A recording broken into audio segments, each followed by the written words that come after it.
A romantic psychological drama, Fair Play enters the world of highly competitive stock market trading. 5, 4, 3, 2, 1. Cue music. This is Movies First with Alex First. Luke, Alden Ehrenreich, lives with and is madly in love with Emily, Phoebe Dynevor. He thinks he's the luckiest man alive.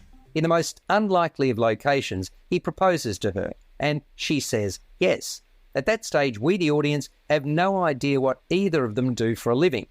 It turns out that their relationship is under wraps because both work as analysts for a cutthroat hedge fund where inter-office ties are forbidden. Luke is the more senior and is keen on a promotion, but the big boss, Campbell, Eddie Marsan, appreciates Emily's decision-making and elevates her above Luke and other analysts in the floor pool.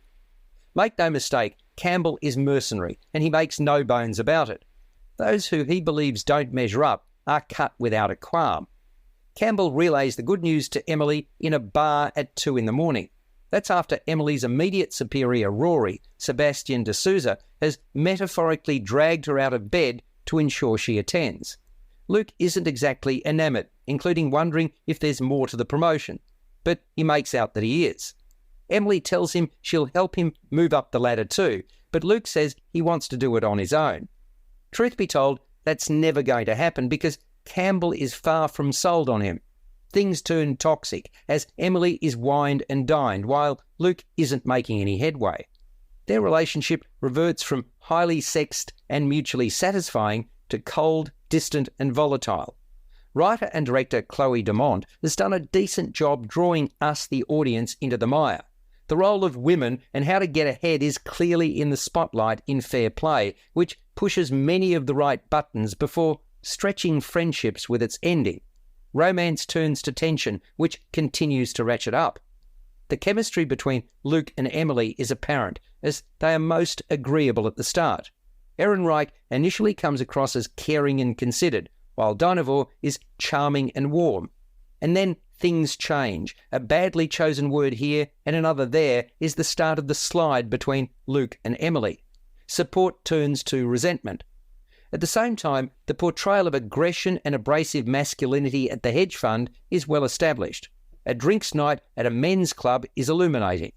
Marsan doesn't need to say much, and yet it's clear how ruthless Campbell is. Marsan plays him well.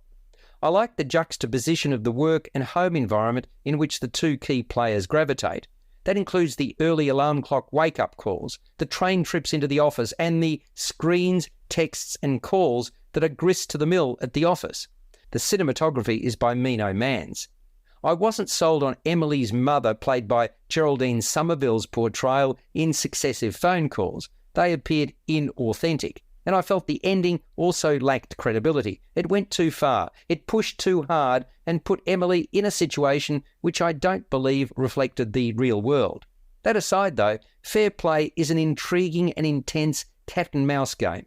It scores a 7 out of 10. You've been listening to Movies First with Alex First. Available at Apple Podcasts, Google Podcasts, Spotify, iHeartRadio, or your favourite podcast player. You can also stream on demand at Bytes.com. This has been another quality podcast production from Bytes.com.